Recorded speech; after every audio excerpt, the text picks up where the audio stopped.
Virat Kohli Rohit ಶರ್ಮಾಗೆ retirement ಕೊಟ್ಬಿಟ್ಟು ಭಾರತದ test team ಇಂಗ್ಲೆಂಡ್ಗೆ ಹೋಗುತ್ತೆ ಒಂದು ಸೀರೀಸ್ನ ಆಡೋದಕ್ಕೆ. 5 ಮ್ಯಾಚ್ ಸೀರೀಸ್ನ ಆಡೋದಕ್ಕೆ ಯಂಗ್ಸ್ಟರ್ಸೇ ತುಂಬಿಕೊಂಡಿರೋಂಥ ಒಂದು ಟೀಮ್ ಹೋಗುತ್ತೆ. ಅದಕ್ಕೆ ಯಂಗ್ ಕ್ಯಾಪ್ಟನ್ ಶುಭ್ಮನ್ ಗಿಲ್, ಒಬ್ಬ ಯಂಗ್ ಕೋಚ್ ಗೌತಮ್ ಗಂಭೀರ್. ಈ ಟೀಮ್ ಹೋದಾಗ ಮೊದಲನೇ ಸಲ ಎಲ್ರಿಗೂ ಅನಿಸಿತ್ತು ಈ ಸೀರೀಸ್ ಸೋಲ್ತಾರೆ ಅನ್ನೋದು ಕೆಲವ್ರ ಅಭಿಪ್ರಾಯ ಆಗಿತ್ತು. ಯಾಕೆಂದರೆ ಕೊಹ್ಲಿ ಇಲ್ಲ, ರೋಹಿತ್ ಇಲ್ಲ, ಆರ್ ಅಶ್ವಿನೂ ಇಲ್ಲ, ಎಲ್ಲರೂ ಬರೀ ಹೊಸಬ್ರೆ ಹೋಗಿದ್ದಾರೆ, ಹೊಸ ಹುಡುಗರು ಹೋಗಿದ್ದಾರೆ, ಹೊಸ ಕ್ಯಾಪ್ಟನ್ನು ಸಾಲೋದಕ್ಕೆ ಇಂಗ್ಲೆಂಡಲ್ಲಿರೋವಂಥದ್ದು ಬೆನ್ ಸ್ಟೋಕ್ಸ್ನ ಟೀಮ್ ಅಂತ ಹೇಳ್ಬಿಟ್ಟು. ಅದ್ರ ಪ್ರಕಾರನೇ ಮೊದಲನೇ ಮ್ಯಾಚ್ನೂ ಅವ್ರು ಗೆಲ್ತಾರೆ ಇಂಗ್ಲೆಂಡ್ ಅವರು. ಮೊದಲನೇ ಮ್ಯಾಚಲ್ಲಿ 5 ವಿಕೆಟಿಂದ ಒಳ್ಳೆ ಗೆಲುವನ್ನು ದಾಖಲಿಸ್ತಾರೆ ಹೆಡಿಂಗ್ಲಿಯಲ್ಲಿ ಆಡಿದ್ದಂಥದ್ದು. ಆ ಮ್ಯಾಚಲ್ಲಿ ಇಂಡಿಯಾದ ಪರವಾಗಿ 5 ಸೆಂಚುರಿ ಬರುತ್ತೆ. ಮೊದಲನೇ ಇನ್ನಿಂಗ್ಸಲ್ಲಿ ಜೈಸ್ವಾಲು, ಗಿಲ್ಲು, ಪಂತ್ ಸೆಂಚುರಿ ಹೊಡೆದ್ರೆ, ಎರಡನೇ ಇನ್ನಿಂಗ್ಸಲ್ಲಿ ರಾಹುಲ್ ಮತ್ತೆ ತಿರ್ಗಾ ಪಂತು ಸೆಂಚುರಿ ಹೊಡಿತಾರೆ. 5 ಸೆಂಚುರಿ ಹೊಡೆದ ಮೇಲೂ ಒಂದು ಟೀಮು ಆ ಮ್ಯಾಚ್ನ ಸೋತಿದ್ದು ಇದೇ ಮೊದಲು. ಇತಿಹಾಸದಲ್ಲಿ 5 ಸೆಂಚುರಿ ಒಂದು ಟೀಮ್ ಹೊಡೆದ ಮೇಲೂ ಆ ಮ್ಯಾಚ್ನ ಸೋತಿದ್ದು ಇತಿಹಾಸದಲ್ಲಿ ಮೊದಲನೇ ಬಾರಿಗೆ. ಆ ಮೊದಲನೇ ಮ್ಯಾಚ್ನ 5 ವಿಕೆಟಲ್ಲಿ ಸೋಲುತ್ತೆ. ಅದು ಸ್ವಲ್ಪ ಮಟ್ಟಿಗೆ ಎಲ್ಲರಲ್ಲೂ ಒಂಥರ ಬೇಜಾರು ಮಾಡುತ್ತೆ. ಏನಕ್ಕಂದ್ರೆ ಒಂಥರ ಏನು ಹೇಳ್ತೀರಾ, ಹ್ಯುಮಿಲಿಯೇಷನ್ ಆಗಿಬಿಡುತ್ತೆ ಆ ಮ್ಯಾಚು. ಸೊ ಅದರಿಂದ ಮತ್ತೆ ಕಮ್ಬ್ಯಾಕ್ ಮಾಡುತ್ತೆ ಭಾರತ. ಅದರ ನೆಕ್ಸ್ಟ್ ಮ್ಯಾಚನ್ನೇ ಎಡ್ಜ್ಬಸ್ಟನಲ್ಲಿ ನಡೆಯುತ್ತೆ. ಆ ಮ್ಯಾಚನ್ನು ಭಾರತ 336 ರನ್ಗಳ ಬೃಹತ್ ಮೊತ್ತದಿಂದ ಗೆಲ್ಲುತ್ತೆ. 336 ರನ್ನಿಂದ ಗೆಲ್ಲೋದು ಅಂದರೆ ಏನು ತಮಾಷೆ ಮಾತಲ್ಲ, ಅದು ತುಂಬ ದೊಡ್ಡ ವಿಚಾರನೇ. ಮೊದಲನೇ ಇನ್ನಿಂಗ್ಸಲ್ಲೇ ಗಿಲ್ಲು 269 ರನ್ ನೋಡಿದ್ಬಿಟ್ಟು ಅದೊಂಥರ ಕೊಹ್ಲಿಗೆ ಟ್ರಿಬ್ಯೂಟ್ ಕೊಟ್ಟಂಗಿತ್ತು. ಏನಕ್ಕಂದರೆ ಟ್ರಿಬ್ಯೂಟ್ ಕೊಟ್ಟಂಗಿತ್ತು ಅಂತ ಹೇಳ್ಬೋದು. ಏನಕ್ಕಂದರೆ ಕೊಹ್ಲಿದು ಟೆಸ್ಟ್ ಕ್ಯಾಪ್ ನಂಬರ್ 269 ಟೆಸ್ಟ್ಗೆ. ಅವ್ರು ಇತ್ತೀಚೆಗೆ ರಿಟೈರ್ಡ್ ಆಗಿದ್ದರಿಂದ ಅವ್ರಿಗೆ ಕೊಟ್ರೇನೋ ಅನ್ನೋ ಥರ ಎಲ್ಲರೂ ಮಾತಾಡ್ಕೊಂಡ್ರು. 269 ರನ್ ನೋಡಿದ್ರು. ಮತ್ತೆ ತಿರ್ಗಿ ಎರಡನೇ ಇನ್ನಿಂಗ್ಸಲ್ಲೂ ಅವರು 161 ರನ್ ನೋಡಿದ್ರು Gill. So man of the match ಆದರು ಆ ಮ್ಯಾಚ್ಗೆ. ಆ ಮ್ಯಾಚಲ್ಲಿ 336 ರನ್ನಲ್ಲಿ ಗೆಲ್ಲೋ ಮುಖಾಂತರ ಭಾರತ ಟೆಸ್ಟ್ ಸರಣಿನ 1-1ರಲ್ಲಿ ಸಮಬಲದಲ್ಲಿ ಇಟ್ಕೊಂಡಿತ್ತು. ಇನ್ನು ಮೂರನೇ ಮ್ಯಾಚು ಲಾರ್ಡ್ಸ್, ಕ್ರಿಕೆಟ್ ಕಾಶಿ ಅಂತ ಕರೆಸ್ಕೊಳ್ಳೋ ಅಂತ ಲಾರ್ಡ್ಸಲ್ಲಿ ನಡೀತು. ಅಲ್ಲಿ ಇಂಗ್ಲೆಂಡು ಮತ್ತೆ ತಿರ್ಗಾ 22 ರನ್ನಿಂದ ಗೆಲ್ಲುತ್ತೆ. ಅವತ್ತೆರಡು ಸೆಂಚುರಿ ಬರುತ್ತೆ. ಫಸ್ಟ್ ಇನ್ನಿಂಗ್ಸಲ್ಲಿ ಜೋ ರೂಟಿಂದ 1 ಸೆಂಚುರಿ ಬರುತ್ತೆ ಆ ಕಡೆ ಇಂಗ್ಲೆಂಡ್ ಅವರಿಂದ. ಇಂಡಿಯಾ ಕಡೆಯಿಂದ KL ರಾಹುಲ್ 1 ಸೆಂಚುರಿ ಹೊಡಿತಾರೆ ಅಷ್ಟೇ. ಅದು ಬಿಟ್ಟರೆ ಇನ್ನಾರು ಸೆಂಚುರಿ ಹೊಡಿಯಲ್ಲ. ಈ ಭಾರತ 22 ರನ್ನಿಂದ ಸೋಲುತ್ತೆ. ನಿಮಗೆಲ್ಲ ಗೊತ್ತಿರ್ಬೋದು, ಆ ಮ್ಯಾಚ್ನ ಮರ್ಯಾದೆಗೆ ಸಾಧ್ಯನೇ ಇಲ್ಲ. ಸಿರಾಜು ಮತ್ತು ಜಡೇಜಾ ಬ್ಯಾಟಿಂಗ್ ಮಾಡ್ತಾ ಇರ್ತಾರೆ, ತುಂಬ ಚೆನ್ನಾಗಿ ಮಾಡ್ತಾ ಇರ್ತಾರೆ. ಆ ಮ್ಯಾಚ್ ಆಲ್ಮೋಸ್ಟ್ ನಮ್ಮ ಕೈಗೆ ಬಂದುಬಿಟ್ಟಿತ್ತು. 9 ವಿಕೆಟ್ ಕಳ್ಕೊಂಡ್ಬಿಟ್ಟಿರ್ತಾರೆ. ಜಡೇಜಾ ತುಂಬ ಚೆನ್ನಾಗಿ ಆಡ್ತಾ ಇರ್ತಾರೆ, ಲೋನ್ ವಾರಿಯರ್ ಥರ ಆಡ್ತಾ ಇರ್ತಾರೆ. ಬುಮ್ರಾ ಸ್ವಲ್ಪ ಕೈ ಕೊಟ್ಬಿಡ್ತಾರೆ. ಸಿರಾಜ್ ಬಂದ್ಬಿಟ್ಟು ಅವ್ರೂ ಒಂದು 20 ಬಾಲ್ ಚೆನ್ನಾಗಿ ಆಡ್ತಾರೆ. ಸೊ ಲಾಸ್ಟಲ್ಲಿ ಆ ಬಾಲ್ನ ಚೆನ್ನಾಗಿ ಡಿಫೆನ್ಸ್ ಮಾಡ್ತಾರೆ. ಆ ಬಾಲ್ ಚೆನ್ನಾಗಿ ಡಿಫೆನ್ಸ್ ಮಾಡಿದ್ರು, ಬಟ್ ಅನ್ಲಕ್ಕಿ ಬಾಲ್ ಹಿಂದೆ ಹೋಗ್ಬಿಟ್ಟು ವಿಕೆಟಿಗೆ ಬಿದ್ದರೂ ಅದು ಬೇಲ್ಸ್ ಕೆಳಗೆ ಬೀಳಲಿಲ್ಲ ಅಂದಿರೋ ಅವ್ರೇನು ಔಟ್ ಆಗ್ತಿರಲಿಲ್ಲ. ಬಟ್ ಏನೋ ಅವತ್ತು ಲಕ್ ನಮ್ಮ ಕಡೆ ಇರಲಿಲ್ಲ. ತುಂಬ ಜನ ಹೇಳ್ತಾರೆ ಜಡೇಜಾ ಸ್ಟ್ರೈಕೆ ಕೊಡಬಾರ್ದಾಗಿತ್ತು ಅವನಿಗೆ ಅಂತ ಹೇಳ್ಬಿಟ್ಟು. ಬಟ್ ಅವ್ರ ಥಾಟ್ ಬೇರೆನೇ ಇತ್ತು. ಅವರು ಆಲ್ಮೋಸ್ಟ್ 30 ಬಾಲ್ ಆಡಿದ್ದಾರೆ, 30 ಬಾಲ್ಗಿಂತ ಜಾಸ್ತಿ ಆಡಿದ್ದಾರೆ ಸಿರಾಜ್. ಅವ್ರಿಗೂ ಕೆಪಾಸಿಟಿ ಇದೆ ಒಂದೊಂದು ಬಾಲ್ ಡಿಫೆನ್ಸ್ ಆಡೋ ಅಂಥದ್ದು. ಆ ಉದ್ದೇಶದಿಂದ 5ನೇ ಬಾಲ್ ಅವರಿಗೊಂದು ಕೊಟ್ಬಿಟ್ಟು 6ನೇ ಬಾಲ್ ಸಿಂಗಲ್ ತೊಗೊಂಡು ಮತ್ತಿರ್ಗ ಅವರು ಸ್ಟ್ರೈಕಿಗೆ ಹೋಗೋಂಥ ಪ್ಲ್ಯಾನಲ್ಲಿ ಇಟ್ಕೊಂಡಿದ್ರು ಅಂತ ಅನಿಸುತ್ತೆ. ಬಟ್ ಏನು ಮಾಡ್ತೀರಾ, ಅದು ವಿಧಿಲಿಖಿತ ಬೇರೆ ಥರನೇ ಇತ್ತು. ಅದು ಅನ್ಲಕ್ಕಿ ಔಟ್ ಅಂತ ಹೇಳ್ಬೋದು. ಅದು ಸಿರಾಜ್ ಕೈಲೂ ಏನೂ ಇರಲಿಲ್ಲ.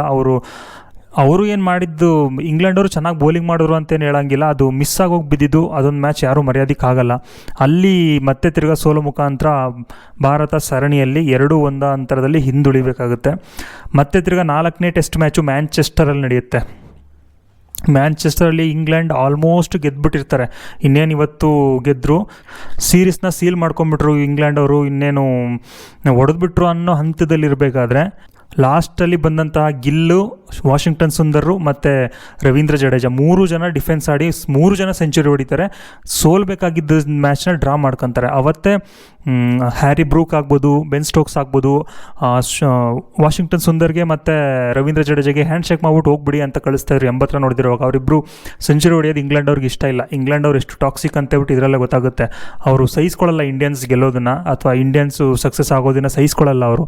ಸೊ ಅವರು ಹ್ಯಾಂಡ್ ಶೇಕ್ ಮಾಡ್ಬಿಟ್ಟು ಹೊರಟ್ಬಿಟ್ಟಿದ್ರು. ಬಟ್ ನಾವೇನು ಮಾಡೋದಕ್ಕಾಗಲ್ಲ ಅಂತೇಳ್ಬಿಟ್ಟು ಜಡೇಜಾ ಅವ್ರು ಆಡ್ಕೊಂಡು 2 ಸೆಂಚುರಿ ಹೊಡೆದ್ರು. ಆ ಮ್ಯಾಚ್ನ ಡ್ರಾ ಮಾಡಿಕೊಂಡ್ರು. ಅಲ್ಲಿಗೆ ಸರಣಿ 2-1ರಲ್ಲೇ ಉಳ್ಕೊಳ್ಳುತ್ತೆ ಆ ಮ್ಯಾಚ್ ಡ್ರಾ ಆಗಿದ್ದರಿಂದ. ಆಮೇಲೆ ಬರುತ್ತೆ ಓವಲಲ್ಲಿ ಕೊನೆ ಪಂದ್ಯ, ದ ಲೆಜೆಂಡರಿ ಪಂದ್ಯ ಅಂತಲೇ ಹೇಳ್ಬೋದು. ಏನಕ್ಕಂದರೆ ಇಲ್ಲಿ ಇಂಗ್ಲೆಂಡ್ ಗೆದ್ದಿದ್ದರೆ ಅವರು 3-1 ಅಂತರದಲ್ಲಿ ಗೆದ್ದಿರ್ತಿದ್ರು. ಭಾರತ ಗೆದ್ದಿದ್ದರೆ 2-2 ಅಂತರದಲ್ಲಿ ಸರಣಿ ಡ್ರಾ ಆಗಿರ್ತಿತ್ತು. ಈ ಇಂಗ್ಲೆಂಡಲ್ಲಿ ಆಲ್ಮೋಸ್ಟ್ ಇಂಗ್ಲೆಂಡ್ ವಿನ್ ಆಗ್ತು ಅಂತಲೇ ಅಂದ್ಕೊಂಡಿದ್ದು. 5 ದಿನದ ಮ್ಯಾಚಲ್ಲಿ 4 ದಿನ ಮ್ಯಾಚ್ ನೋಡಿದಂಥವ್ರು 5ನೇ ದಿನ ಪಕ್ಕಾ ಇಂಗ್ಲೆಂಡ್ ಗೆಲ್ಲುತ್ತೆ ಅಂತಲೇ ಅಂದ್ಕೊಂಡಿದ್ದು. ಏನಕ್ಕಂತ ಅಂದರೆ ಬರೀ 35 ರನ್ ಬೇಕಾಗಿತ್ತು ಅಷ್ಟೇ ಇಂಗ್ಲೆಂಡ್ಗೆ. ಅದು 4 ವಿಕೆಟ್ ಕೈಲಿಟ್ಕೊಂಡು ಒಳ್ಳೆ ಸೆಟ್ ಬ್ಯಾಟ್ಸ್ಮನ್ಗಳಿದ್ದು 35 ರನ್ನು ಹೊಡೆಯೋದೇನು ದೊಡ್ಡ ವಿಚಾರ ಅಲ್ಲ, ಅಥವಾ ಏನು ಲಾಸ್ಟ್ ವಿಕೆಟ್ ಅಲ್ಲ, ಅಥವಾ 8 ವಿಕೆಟ್ ಬಿದ್ದಿಲ್ಲ, ಬರೀ 6 ವಿಕೆಟ್ ಬಿದ್ದಿರೋದು, ಇನ್ನೂ 4 ವಿಕೆಟ್ ಕೈಯಲ್ಲಿದೆ ಅಂತ ಅಂದ್ಕೊಂಡಿದ್ರು. ಯಾರೇ ಇದ್ದವರು ಹಂಗೆ ಅಂದ್ಕೊಂಡ್ರು. ಬಟ್ ಕೊನೆ ದಿನ ಅಂದರೆ ಇವತ್ತಾಗಿದ್ದು ಮ್ಯಾಜಿಕ್ಕು. ಸಿರಾಜ್ 5 ವಿಕೆಟ್ ತೊಗೊಂಡ್ರು ಟೋಟಲ್ ಓವರಾಲ್ ಮ್ಯಾಚಲ್ಲಿ, ಆ್ಯಂಡ್ ಪ್ರಸಿದ್ಧ ಕೃಷ್ಣ 4 ವಿಕೆಟ್ ತೊಗೊಂಡ್ರು. ಅದೊಂಥರ ಮ್ಯಾಚೇ ಅಲ್ಲ, ಅದೊಂಥರ ಸಿನಿಮಾ ಥರ ಇತ್ತು ಇವತ್ತು ನೋಡೋದಕ್ಕೆ. ಬರೀ 35 ರನ್ನಲ್ಲಿ ಆಡಿಸ್ಕೊಂಡು 6 ರನ್ನಿಂದ ಗೆದ್ದರು. ಕೇವಲ 29 ರನ್ ಹೊಡೆಯೋದಕ್ಕೆ ಅಷ್ಟೇ ಸಾಧ್ಯ ಆಯಿತು, ಇನ್ನೂ 6 ರನ್ನಿಂದ ಗೆದ್ದರು.